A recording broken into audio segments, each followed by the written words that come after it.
विद्यार्थी मित्रांनो, पाठ्यपुस्तकातील अनेक घटकांमधून जाता जाता आपण आता सरतेशेवटी एक अत्यंत महत्त्वाची कविता या पाठ्यपुस्तकामध्ये असलेली ती म्हणजे आरशातली स्त्री, हिरा बनसोडे यांची ही कविता आपल्याला जीवनाच्या एकंदर सर्व व्यापामध्ये स्त्रीच्या अस्तित्वाची जाणीव करून देण्यासाठी या ठिकाणी योजलेली आहे। आता स्त्रीच्या अस्तित्वाची जाणीव नेमकी काय आहे ही तर शतकानुशतके स्त्रिया स्वतः भोगत असतात। हिरा बनसोडे यांनी या वेदना अत्यंत चपखलपणे आपल्या शब्दांमध्ये पकडलेल्या आहेत आणि त्या कवी शब्दांची रचना म्हणजे ही आरशातली स्त्री। आता या आरशातल्या स्त्रीचा खरं तर आरसा आणि स्त्री यांचं अत्यंत जवळचं नातं आहे आणि तुम्हाला आठवत असेल, तुम्ही बघितलं असेल, अनेक मालिकांमधून सिनेमांमधून एक कल्पना आपल्यासमोर मांडलेली असते की एखादी व्यक्ती ही आरशासमोर उभी राहिली असताना तिचं प्रतिबिंब जे असतं त्या प्रतिबिंबाचा तिच्याशी संवाद आपण या मालिकांमधून या दृश्यांमधून पाहिला आहे। आणि या दृश्यांमधून या मालिकांमधून बघत असताना एक गोष्ट तुम्ही नोंद करून घेतली असेल ती म्हणजे की ते आरशातलं प्रतिबिंब जे असतं ते आपल्याशी संवाद साधत असताना किंवा त्या पात्राशी संवाद साधत असताना अत्यंत परखड आणि स्पष्ट बोलत असतं। तुमच्या आमच्या अंतःकरणामध्ये असलेला जो मी आहे हा मी सुद्धा अत्यंत प्रामाणिक आहे आणि मग हा प्रामाणिक असलेला मी आपल्याशी नेहमी संवाद साधत असतो, आपल्याशी हितगुज करत असतो। आपण तो आवाज ऐकला पाहिजे, पण नेमकं होतं काय की आपण तो आवाज ऐकत नाही। या आरशातल्या स्त्रीच्या स्वरूपामध्ये एकंदरीत कवयित्रीने जी योजना केलेली आहे त्यामध्ये ही कवयित्री जेव्हा आरशात बघते तेव्हा ते प्रतिबिंब तिच्यासोबत काय सुसंवाद साधू शकेल, काय नेमकं तिला उपदेश देऊ शकेल, ही अत्यंत रंजक असलेली गोष्ट पण अत्यंत तरल स्वभावामध्ये तरल शब्दांमध्ये कवयित्रीने या ठिकाणी पकडलेली आहे। म्हणून हिरा बनसोडेंचं नाव आपल्याला अत्यंत आदराने घ्यावं लागतं। मी वारंवार एकच शब्द म्हणतोय की या पाठ्यपुस्तकामध्ये असलेल्या लेखकांचं कवींचं नाव अत्यंत आदराने घ्यावं लागतं, कारण या लोकांनी यांच्या काळामध्ये त्या साहित्यामध्ये आदर्शाचे काही मापदंड निर्माण करून ठेवलेले आहेत। त्यातल्याच एक अग्रगणी म्हणजे हिरा बनसोडे। आता फुले आंबेडकरी चळवळीतील पहिल्या पिढीच्या महत्त्वाच्या कवयित्री त्या आहेत। फुले आंबेडकरी चळवळ नेमकी काय आहे तर 1956 नंतर खऱ्या अर्थाने डॉक्टर बाबासाहेब आंबेडकरांनी जी ज्ञानज्योत या देशामध्ये पेटवून लोकांची मने पेटवली, लोकांच्या एकंदर अस्मितेला ताजतवानं केलं, त्याला ऊर्जा दिली, त्या ऊर्जेचंच नाव म्हणजे फुले आंबेडकरी चळवळ। महात्मा फुल्यांनी पहिल्यांदा स्त्री शिक्षणासाठी जो काही संघर्ष केला, समाजामध्ये जे काही स्वतः त्रास भोगले, परंतु स्त्रियांना त्यांच्या अस्तित्वाची खरी ओळख त्यांनी तिथून करून दिली। आता आपण महात्मा फुले आणि आंबेडकर यांच्या या कार्याचा खऱ्या अर्थाने उद्घोष करत असतो। खरं तर ही चळवळ 12व्या शतकामध्ये श्री चक्रधर स्वामींनी महाराष्ट्रामध्ये आणि त्याच कालखंडामध्ये कर्नाटकामध्ये बसवेश्वरांनी सुद्धा सुरू केली होती, परंतु त्यांच्या चळवळी काही एका काळानंतर थोड्या मागे पडल्या। पुन्हा प्रस्थापितांनी स्त्रियांवर अत्याचार केलेच, मग स्त्री ही कुठल्याही जाती धर्माची का असेना स्त्रीला दुय्यम स्थान दिलेलंच होतं या संस्कृतीने, कारण पुरुष प्रधान संस्कृतीमध्ये आपला अहम जपण्यासाठी या पुरुषी समाज व्यवस्थेने स्त्रियांना दडपून टाकलं होतं। इतकं दडपून टाकलं होतं की त्यांचे अधिकारच पुसल्या गेलेले होते।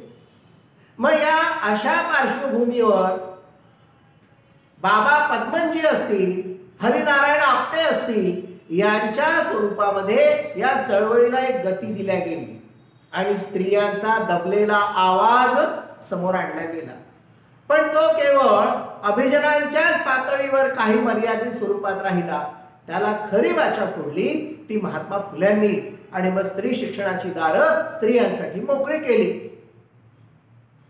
मग पुढे याला आणखी गती देण्याचं काम डॉक्टर बाबासाहेब आंबेडकरांनी या देशामध्ये अत्यंत नेटाने केलेल्या प्रखरतेने केलेलं आहे.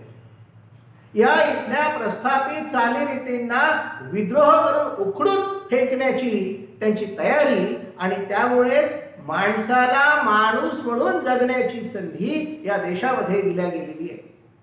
म्हणून या फुले आंबेडकरी चळवळीचं महत्त्व आपल्या लक्षात घेतलं पाहिजे. आज एक साहित्याचा प्रवाहच या ठिकाणी प्रस्थापित केला गेलेला आहे, ज्याला आपण फुले आंबेडकरी किंवा आंबेडकरी चळवळीचा मार्ग म्हणतो. तर तो आंबेडकरी साहित्याचा मार्ग सुद्धा तो झालेला आहे.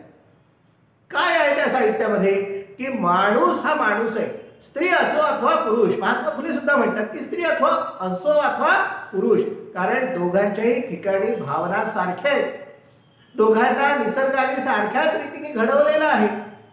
केवळ शारीरिक भेद सोडला तर पुरुष आणि स्त्रीमध्ये कुठल्याही प्रकारचा फरक असू शकत नाही. मग त्यांना त्यांचे अधिकार का मिळू नये हा सगळ्यात मोठा प्रश्न आहे. खरं तर श्री चक्रधर स्वामींनी सुद्धा त्यांच्या अनुयायांना सांगितलं होतं, तुमचा तो जीव आणि त्यांची काय जीवलिया, म्हणजे माणसांचा जीव आहे आणि स्त्रियांना काय जीव नाही का आहे. मग हा जो गाभा आहे हाच या पुढच्या धुराणींनी आपल्या जीवनामध्ये अंगीकारला आणि समाजाला तो आदर्श करून दिला. समाजाला त्या दिशेने यायला भाग पाडलं आणि म्हणूनच आंबेडकरी चळवळीचं किंवा फुले आंबेडकरी साहित्यातील पहिल्या चळवळीचं एकंदर महत्त्व आपल्याला समजून घेतलं पाहिजे. ही फुले आंबेडकर ही व्यक्ती नाही आहे, ही विचारधारा आहे. आणि लक्षात घ्या, या विचारधारेमध्ये जेव्हा आपण त्या प्रवाहामध्ये जातो तेव्हा मग आपल्या लक्षात येतं की हा किती मोठा झंझावात आहे. या प्रवाहासोबत आपण जर गेलो तर खऱ्या अर्थाने मानवी अस्तित्वालाच आपण जागा देऊ शकू. अन्यथा आजपर्यंत ज्या पद्धतीने समाजामध्ये पिचल्या गेलेले जे वर्ग होते ते तसेच राहिले असते, ते तसे राहू नये. त्यांना त्यांचे अधिकार मिळाले पाहिजे आणि या अधिकारवाणीनेच मग ही आंबेडकरी विचारधारा महाराष्ट्राच्या कानाकोपऱ्यात पोहोचली. महाराष्ट्राच्याच नाही तर संबंध देशभर मग ही लाट प्रस्थापित झाली. मराठी वाङ्मयामध्ये, मराठी साहित्यामध्ये हा प्रवाह अधिक जोरकसपणे मांडणाऱ्या अग्रगणी ज्या काही महिला होत्या त्या महिलांमध्ये हिरा बनसोडे या अत्यंत महत्वाच्या आहेत. म्हणून आपण इथे लिहिलंय की आंबेडकरी विचारधारा महाराष्ट्राच्या कानाकोपऱ्यात प्रवाही करणाऱ्या त्यांची कविता अग्रणी ठरली. अग्रणी म्हणजे समोर. त्या अतिशय तुटून पडल्या. तुटून पडल्या याचा अर्थ त्यांनी बंड पुकारलं असं नाही, पण प्रस्थापित समाज व्यवस्थेला मात्र प्रश्नचिन्ह उभं करून एक वेगळी वाट चोखाळायला प्रवृत्त केलं. आणि ही सगळ्यात मोठी साहित्यिकाची खरी व्याख्या काय आहे की त्या साहित्यामुळे, त्यांच्या कृतीमुळे समाज हा जागृत झाला पाहिजे, माणूस जागृत झाला पाहिजे. हे काम या हिरा बनसोडेंनी अतिशय म्हणजे प्राणपणाने केलेलं आहे. प्रस्थापित समाज व्यवस्थेच्या विरोधात बंड करणारी, व्यवस्थेला जाब विचारून न्याय हक्कांची, अधिकारांची भाषा उच्चारणारी कविता. प्रस्थापित समाज व्यवस्थेला बंड करून न्याय मागितलाच पाहिजे. तुम्हाला आठवत असेल की नारायण सुर्वे, नारायण गंगाराम सुर्वे कामगार कवी म्हणून त्यांची उल्लेख केला जातो. काय म्हणतात ते? कामगार आहे मी तळपती तलवार आहे, सारस्वतांनो सावध सा. म्हणजे तलवार कोणती घेऊन? आता प्रत्यक्षात तलवार घेऊन ते फिरतायत का? नाही, तर शब्दांची तलवार आहे. अधिकार ते मागण्याची भाषा करतायत. कारण अनेक वर्षांनी, हजारो वर्षांपासून हा जो वर्ग आहे हा पिचल्या गेलेला होता. या व्यवस्थेला, या भांडवलशाहीला उखडून टाकण्याची भाषा नारायण सुर्वे करतात, दया पवार करतात. आंबेडकरांच्या चळवळीने प्रवृत्त झालेली, प्रेरित झालेली ही माणसं पुढे ही ज्योत जी आहे शेवटी नेतात. दत्ता भगतांचं नाव आपल्याला घ्यावं लागतं. त्यांनी सुद्धा या चळवळीला एक मोठी धार दिलेली आहे. नाट्य क्षेत्रामध्ये नाटकाच्या माध्यमातून हे विचार प्रस्थापित करण्यामध्ये दत्ता भगत अत्यंत अग्रणी आहेत. असो, मी फार तुम्हाला इतिहास जरी सांगत नसलो तरी आपल्याला यातले मर्मग्राही जे भाग आहेत ते कळलेच पाहिजे. कारण या साहित्याच्या क्षेत्रातून, या माध्यमातून आपल्याला आपल्या देशामध्ये वाङ्मयीन क्षेत्रामध्ये काय बदल होत आहेत, कशा पद्धतीने ते घडत आहेत हे कळलं पाहिजे. आपण विचार करणारी माणसं आहोत. आपण परंपरेने सांगितलेल्या सगळ्याच गोष्टी आज स्वीकारत नाही. मग जर आपण या पद्धतीने विचार करायला शिकलेलो आहोत तर आपल्याला त्याची पार्श्वभूमी सुद्धा कळली पाहिजे. म्हणून मित्रांनो, जरी आपल्या पाठ्यपुस्तकामध्ये हे सगळे घटक येत नसतील तरी देखील तुम्हाला ते कळलेच पाहिजे आणि तुमचे मन सुद्धा पेटून उठले पाहिजे. तुम्हाला सुद्धा या प्रवाहामध्ये, या आहुतीमध्ये, या यज्ञामध्ये स्वतः काहीतरी समिधा टाकल्या पाहिजे. समताधिष्ठित समाज रचनेला जन्म देणारी दलित स्त्री ही कवितेची नायिका आहे. ही जी कविता आहे आरशातली स्त्री, यामध्ये समताधिष्ठित म्हणजे समान अधिकार असणारी. तो समान अधिकार केव्हा मिळेल? जेव्हा तुम्ही स्वतःला त्या पद्धतीने तयार करून घ्याल. तुम्ही या प्रस्थापित ज्या काही चालीरीती रूढी आहेत याच्यातून सगळ्याच काय आपल्याला तोडायच्या नाहीये. सगळ्या तोडायच्या नाहीत म्हणजे ज्या निकष आहेत, ज्या अन्यायकारक आहेत त्या सगळ्या गोष्टी आपण उद्ध्वस्त करायच्या आहेत. पण ज्या सकस असतील, जी मानवी मूल्ये या संस्कृतीने दिलेली असतील ती मात्र जपली पाहिजे. डॉक्टर बाबासाहेब आंबेडकरांनी आपल्याला बंड करा म्हटलं, याचा अर्थ असा नाही आहे की आपण जायचं आणि दगड मारायचे. नाही, दगड कशाला मारायचे? त्यापेक्षा त्या व्यवस्थेला आपण आपल्या पद्धतीने कसं बदलवता येईल हा सगळ्यात महत्वाचा गाभा आहे. आणि म्हणून समताधिष्ठित समाज रचनेला जन्म देणारी दलित स्त्री ही कवितेची नायिका आहे. आणि यांच्या कवितांचं एकंदर जे काही मूल्य आहे ते किती मोठं आहे हे आपल्या लक्षात येईल. कारण त्यांच्या कवितांचं गुजरातीमध्ये, इंग्रजीमध्ये, फ्रेंचमध्ये अनुवाद झालेले आहे.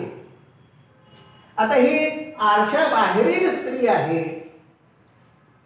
ही काय आहे तर पावसाचे तरंग ओंजळीत भरणारी चैतन्यमयी बालिका आहे. सर्वच बहर लावणारी नवयौवना आहे. स्वप्नांचे पंख लावून आभाळ झुल्यावर झुलणारी ध्येय गंगा आहे. आणि आज मात्र ती कशी आहे तर स्थितप्रज्ञ आहे.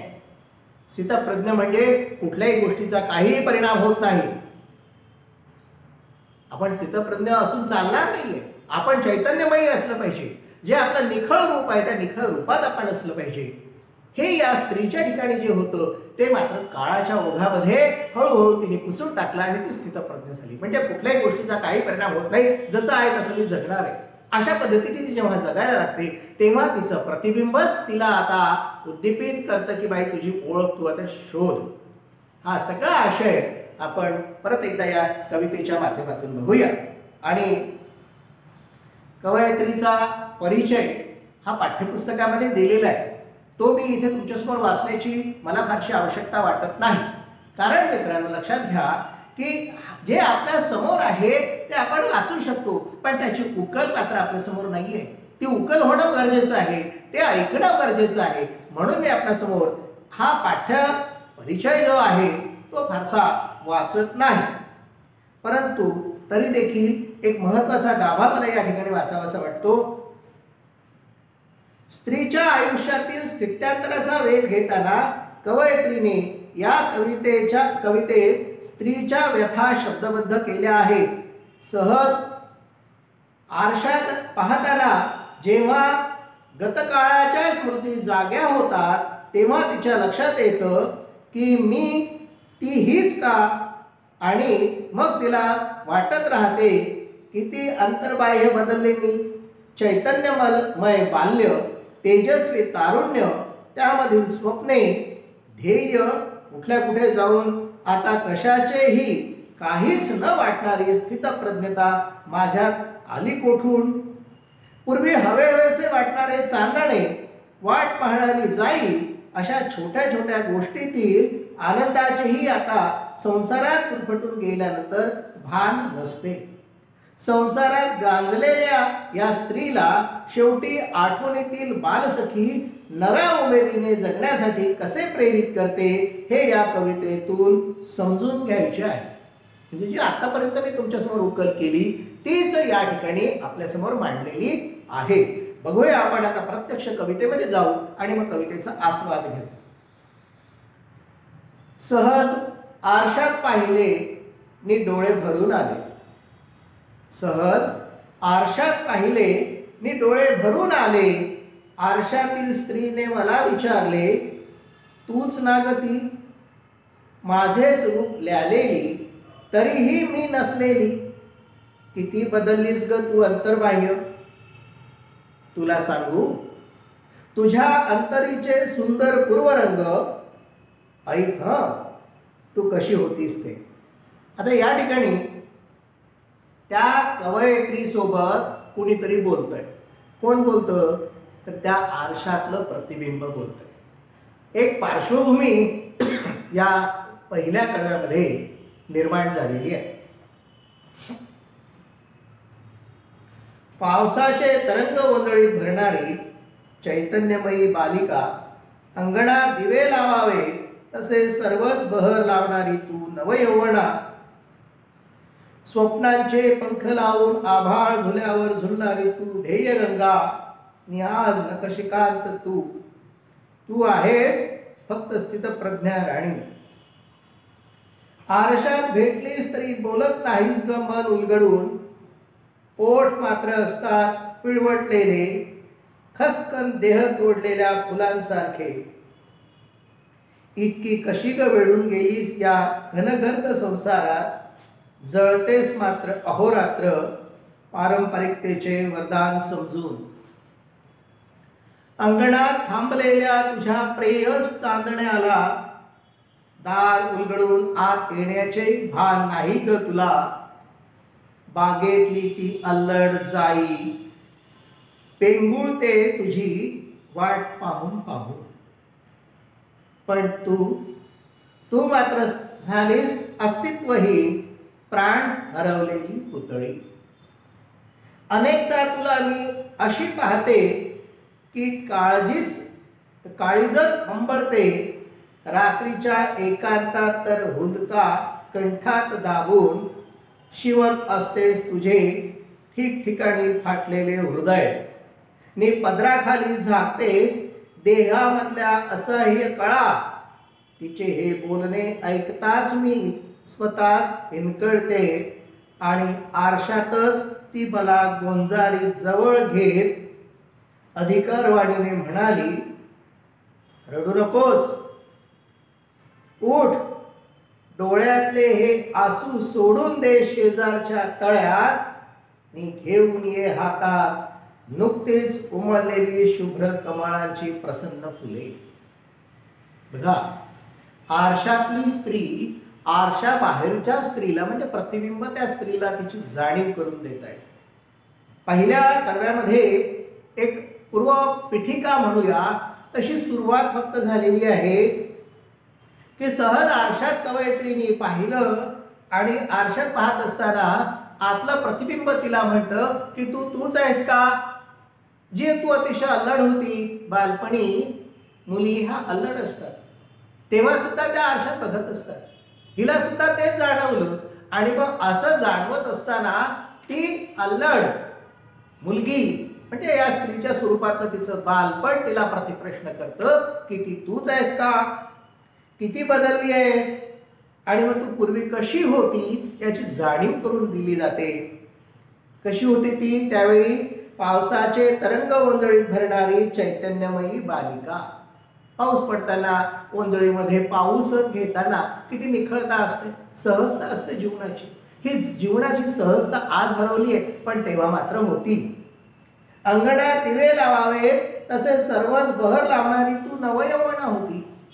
जेव्हा तरुण वय असतं तेव्हा अंगणात दिवे लावले जातात. म्हणजे काय तर आंतरिक आनंद जो असतो तो ओसंडून वाहणारा आनंद आपण व्यक्त करण्यासाठी अंगणामध्ये दिवे लावतो. ती नवयौवना आहे, तरुणी आहे.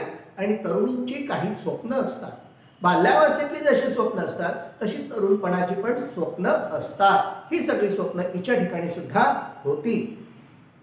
स्वप्नांचे पंख लावून आभाळ झुल्यावर झुलणारी तू ध्येय गंगा. आता ते जे स्वप्न होती काय होती, उद्याची काहीतरी स्वप्न आपली असतात. तुमची देखील काही स्वप्न आहेत, तुमची स्वतःची स्वप्न असतील जी परिपूर्ती करण्यासाठीच तुम्ही आज अभ्यास करताय. तुम्ही कुठंतरी काहीतरी ध्येय उराशी बाळगलं असेल.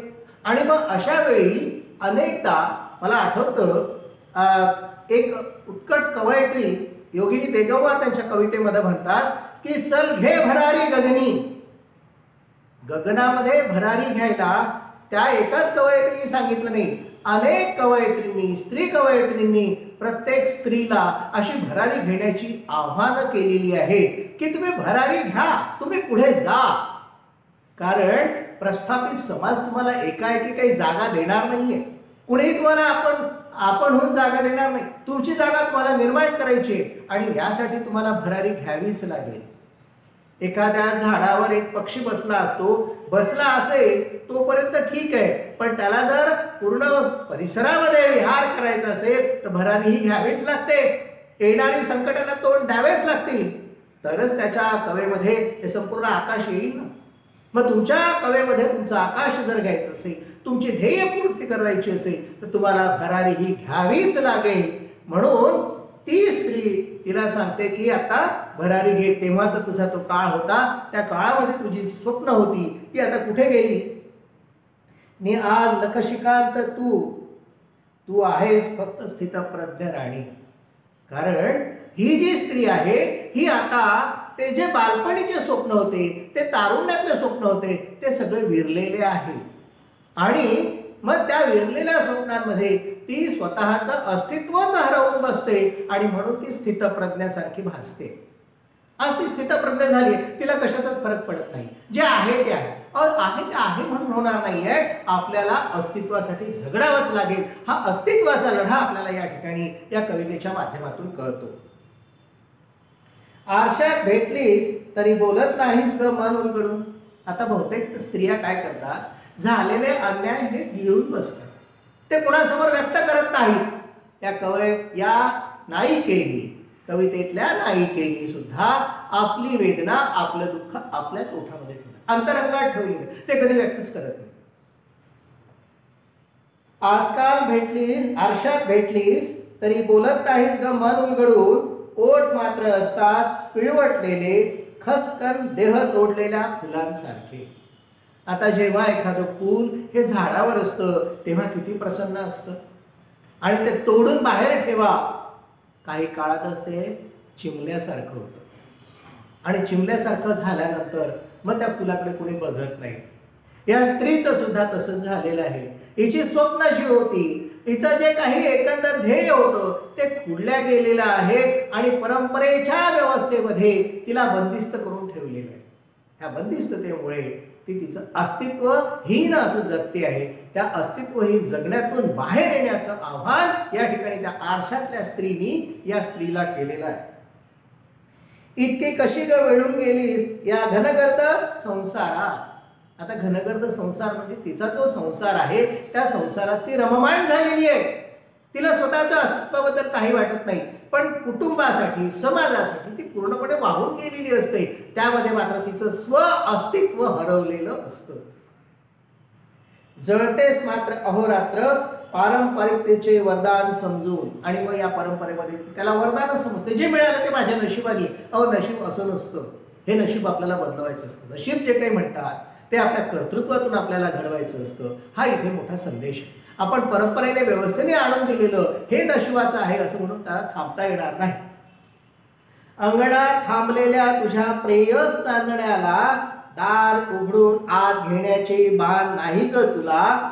बागेतली ती अल्लड जाई पेंगुळते तुझी वाट पाहून पाहून, पण तू मात्र झालीस अस्तित्वहीन, प्राण हरवलेली पुतळी.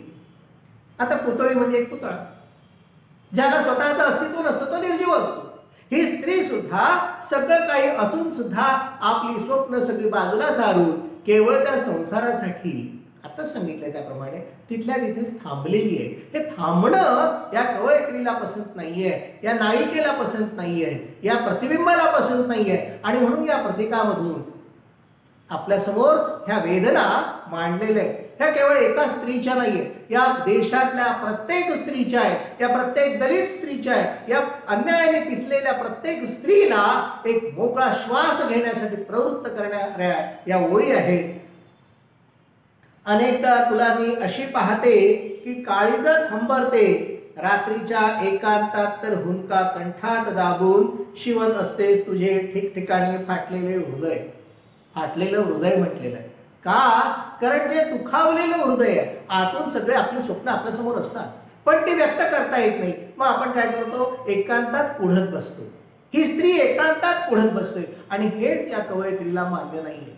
तिने तिचा आंतरिक आवाज ओळखला पाहिजे. कुढत बसण्यापेक्षा या व्यवस्थेला जाब विचारला पाहिजे. या व्यवस्थेमध्ये स्वतःचं अस्तित्व निर्माण केलं पाहिजे, स्वतःची भूमी स्वतः निर्माण केली पाहिजे आणि त्यासाठी संघर्ष करण्याची क्षमता सुद्धा निर्माण झाली पाहिजे.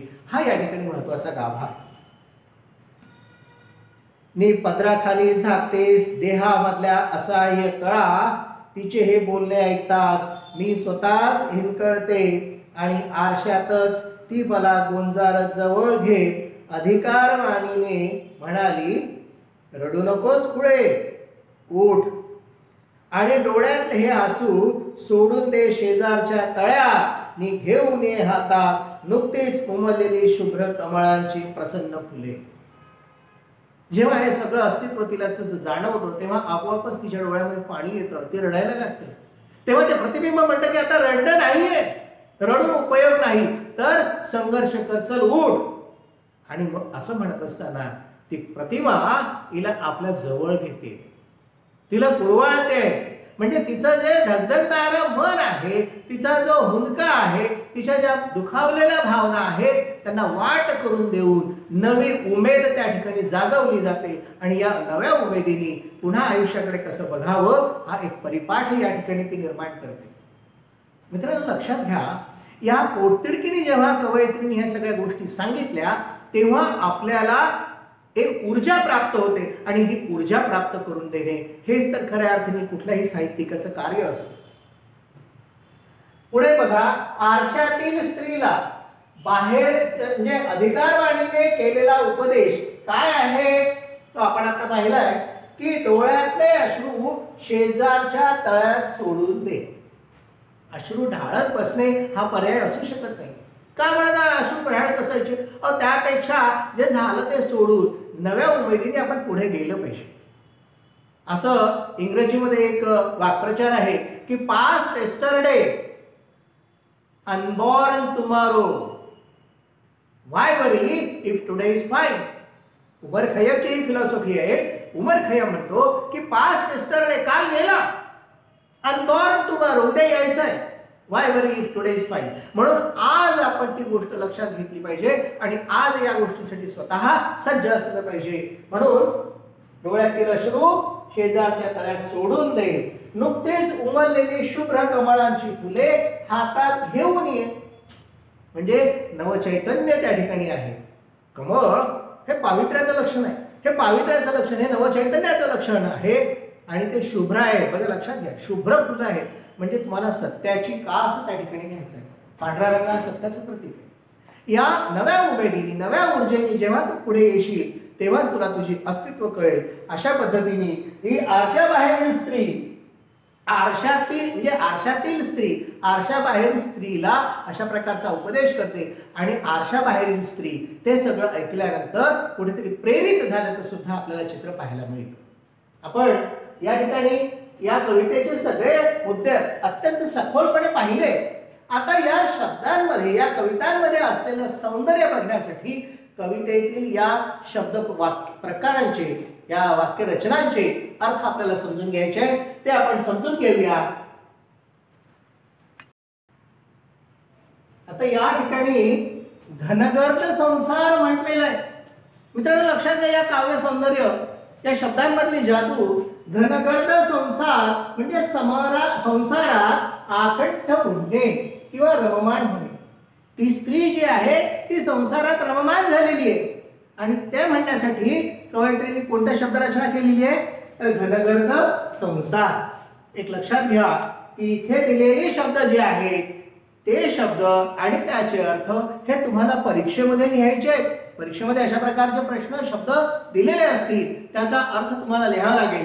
म्हणून जाणीवपूर्वक या शब्दांमध्ये थोडंसं लक्ष घाला की संसारात आकंठ बुडणे म्हणजेच घनगर्द संसार किंवा रममाण होणे म्हणजेच घनगर्द संसार.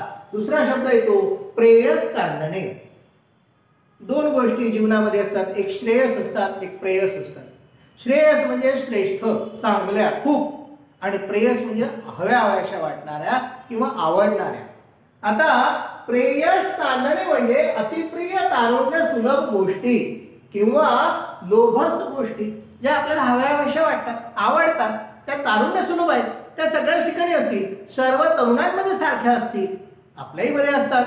मग या गोष्टी ज्या असतात त्याचं वर्णन करण्यासाठी प्रेयस चांदणे म्हटलेलं आहे. पुढे प्राण हरवलेली स्त्री.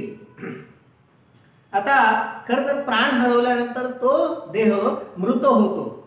ही स्त्री सुद्धा जिवंत असूनही मृत झाल्यासारखीच आहे, कारण तिचं अस्तित्वच नाहीये. केवळ जगणे म्हणजे इकडून तिकडे फिरणे याला आपण अस्तित्व म्हणत नाही, याला चैतन्य म्हणत नाही. तर त्या उमेदीने तुम्ही सगळं जगू शकले पाहिजे, ते मात्र तिने हरवलेलं आहे. म्हणून प्राण हरवलेली स्त्री ही झालेली आहे. म्हणजे काय तर भावनाहीन झालेली आहे, संवेदनशून्य झालेली आहे किंवा कठोर मनाची ती स्त्री झालेली आहे. किती अत्याचार हो आपल्याला ते सहन करायचे असं मनाशी खुणगाट बांधून तिने जगायला सुरुवात केली. त्याला जगणं म्हणत नाही. मग प्राण हरवलेली स्त्री असा शब्द. आता पुढचा शब्द घेतलेला फाटलेले हृदय. हृदय सगळ्यांना माहिती आहे, पण हे फाटलेलं आहे याचाच अर्थ काय तर तिथे वेदना खूप आहे, ते वेदनामय हृदय आहे आणि ही वेदना दडपून ठेवलेली आहे. म्हणून वेदनामय हृदय म्हणजे फाटलेले हृदय. अंतरीचे पूर्वरंग म्हणजे मनातले सुंदर भाव. अंतरीचे पूर्वरंग म्हणजे मनातले सुंदर भाव किंवा मनाची प्रसन्नता. ही प्रसन्नता प्रत्येक ठिकाणी असली पाहिजे. तुमच्याही मनामध्ये जे काही औदासिन्याचे विचार येत असतील ते सोडून द्यायचे, नवचैतन्य घेऊन यायचं. म्हणून अंतरीचे जे सुंदर पूर्वरंग आहे ते जागरूक ठेवलं पाहिजे. नंतर आभाळ झुल्यावर झुलणारी म्हणजे उदात्त ध्येय बाळगत स्वप्न बघणारी. म्हणजे आभाळवर झुलणारी. झुलतो आपण झोपाळ्यावर. आपले जे स्वप्न जिवंत असतील तर आपण सुद्धा त्या हिंदोळ्यावर असे, हिंदोळा म्हणजे झोका, हिंदोळ्यावर झुलत असतो. पण हे झुलण्यासाठी नवचैतन्य असलं पाहिजे ना, ते तिने हरवलेले. पारंपरिकतेचे वरदान म्हणजे परंपरेने चालत आलेल्या रीती, ज्या काही चालीरीती आहेत, ज्या परंपरेने आपल्यावर लादल्या आहेत त्याच आपण स्वीकारून बसलेलो. अशा स्वीकारून आपल्याला चालणार नाही, त्यातून बाहेर निघायला पाहिजे. आणि ह्या बाहेर निघण्याचाच या ठिकाणी घटक आणि त्या पद्धतीची जी रचना आहे. म्हणून पारंपरिकतेचे वरदान त्या स्त्रीला लाभलेलं आहे असं म्हटलं. परंपरेने चालत आलेल्या रीती ती स्वीकारत ठेवते. पदराखाली झाकतेस देहामधल्या असहाय्य कळा.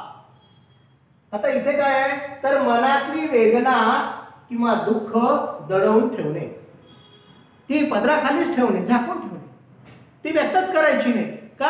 कारण आपल्या प्रारब्धातच आहे. याला प्रारब्ध म्हणत नाही, पण ती तसं करते आणि त्यासाठी चपखल शब्द आहे पदराखाली झाकतेस देहामधल्या असहाय्य कळा. आता खरं तर मित्रांनो शब्द आपण पाहिले. या कवितेचं रसग्रहण करायला तुम्हाला परीक्षेमध्ये विचारू शकतात. आणि रसग्रहण करत असताना आपल्याला काय काय करायचं आहे तर ते 3 घटक लक्षात घ्या. रसग्रहण हा भाग अत्यंत वेगळा आहे. रसग्रहणामध्ये त्या कवितेचा आस्वाद घेता आला पाहिजे. समीक्षा आणि रसग्रहण हे दोन्ही गोष्टी भिन्न आहेत. तुम्हाला समीक्षा करायची नाही आहे, रसग्रहण करायचं आहे. आणि रस, तुम्ही आंबा खाल्ला असेल ना, आंब्याचा रस ग्रहण करता म्हणजे घेता, मग त्यातला चौथा बाजूला काढता. आपल्याला याच्यातला असाच जो गाभा आहे तो घ्यायचा आहे. आणि काय गाभा असेल तर तो आशय सौंदर्यामध्ये आपल्याला दिसतो. कवयित्रींनी स्त्रियांची भिजलेली मन पेटवण्याकरिता रचलेली ही कविता जी आहे, हा या कवितेचा आशय आहे की स्त्रीला स्त्रीच्या अस्तित्वाची जाणीव करून द्यायची. आणि ही जाणीव करून देण्यासाठीच ही कवितेची रचना केलेली आहे. पण हे आशय सौंदर्य आहे. त्यानंतर काव्य सौंदर्य काय आहे त्याचा अर्थ आपल्याला थोडक्यात लिहायचा आहे आणि नंतर आहे भाषा सौंदर्य.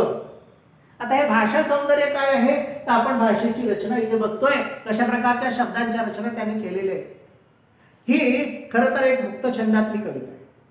इथे कुठल्याही प्रकारची छंदबद्धता नाही म्हणजे चौकट निर्माण केलेली नाही. मी यापूर्वी सुद्धा तुम्हाला बोललेलो आहे वसंत आबाजी डहाके यांची आपण कविता जेव्हा वाचली समुद्र कोंडून पडलाय ती सुद्धा मुक्त छंदात आहे. कारण मुक्ततेचा जर श्वास आपल्याला घ्यायचा असेल मुक्तीचा श्वास घ्यायचा असेल तर चौकटीत बंदिस्त होऊन चालत नाही. आणि इथे सुद्धा कवयित्रीला मुक्त जीवनाचा आदेश द्यायचा आहे मुक्त जीवनाचा संदेश द्यायचा आहे म्हणून त्यांनी सुद्धा इथे छंदबद्ध रचना म्हणजे नाकारलेली आहे जुगारून दिलेली आहे. उलट मुक्त छंदामध्ये ती रचना केली. काव्याचं म्हणजे भाषेच्या सौंदर्यामध्ये तुम्हाला हे लिहावं लागेल आणि मग वेगवेगळ्या रचना कशा केलेल्या आहेत किती चपखलपणे त्या प्रतिमा आणि प्रतीकं वापरलेली आहेत. ती अल्लड बालिका कशी दिसते ती तरुणी कशी दिसते नवयौवना कधी दिसते आज ती कशा पद्धतीने आलेली आहे याचं चित्र डोळ्यासमोर म्हणजे चित्रमय शब्दरचना करण्यामध्ये या कवयित्रीचा अत्यंत हातखंड आहे. आपल्या डोळ्यासमोर अशी स्त्री सहज त्यांनी उभी केलेली आहे शब्दांमधून. ही शब्दांमधली जादू म्हणजेच भाषिक सौंदर्य आहे हे आपल्याला लक्षात ठेवायचं आहे. आणि पुढचा प्रश्न याच्यावर कदाचित अभिव्यक्तीच्या अनुषंगाने येईल तो म्हणजे आरशातील स्त्रीने आरशाबाहेरील स्त्रीशी केलेला संवाद हा स्वतःशीच केलेला सार्थ संवाद आहे हे विधान स्पष्ट करा. आतापर्यंत आपण जी रचना पाहिली जो अर्थ उलगडून पाहिला तो स्त्रीनी स्त्रीशीच केला पण ती स्त्री कोण आहे आरशातली स्त्री म्हणजे तीच मुळात जी आरशाबाहेर स्त्री आहे तिचंच प्रतिबिंब आहे. आणि या दोघींमध्ये झालेला जो संवाद आहे हा सुसंवाद आहे हा वाद नाही आहे सुसंवाद आहे. आणि ह्या सुसंवादामध्ये तिने तिच्या अस्तित्वाची जाणीव कशी करून दिली जे आतापर्यंतचं विश्लेषण दिलं तेच तुम्हाला थोडक्यात या ठिकाणी लिहायचं आहे. असं जर तुम्ही लिहू शकला तर त्याला आपण अभिव्यक्ती म्हणतो. ही अभिव्यक्ती तुम्हाला तुमच्या चपखल शब्दात मांडायची आहे. तुम्हाला हे सगळे आशय तिथे घ्यायचे आहेत आणि आज देखील स्त्रिया कशा पद्धतीने जगतायत त्यांना त्यातून बाहेर कसं काढता येईल यासाठी जो एक मर्मग्राही अर्थ या ठिकाणी दिलेला आहे एक संदेश दिलेला आहे त्या संदेशाला तुम्हाला पुढे न्यायचं आहे. हे जर तुम्ही करू शकलात तर तुम्हाला अभिव्यक्ती या प्रश्नामध्ये सुद्धा 4 गुण सहज मिळू शकतील. 4 गुणांसाठी हा प्रश्न असतो. याची तयारी आपण आतापर्यंतच्या ज्या रचना म्हणजे माझं विश्लेषण तुम्ही ऐकलं ते जर थोडक्यात तुमच्या शब्दात लिहिलं तर ती झाली तुमची अभिव्यक्ती. मला असं वाटतं की तुम्ही हे निश्चित कराल. आणि पुन्हा नेहमीप्रमाणे तुम्हाला सांगतो की जर हा व्हिडिओ आवडला असेल तर तुमच्या मित्रपरिवारामध्ये हा शेअर करा आणि हो सबस्क्राईब बटन दाबायला विसरू नका. आणि तुमच्या काही जर कमेंट्स असतील तर त्या नक्की कळवा.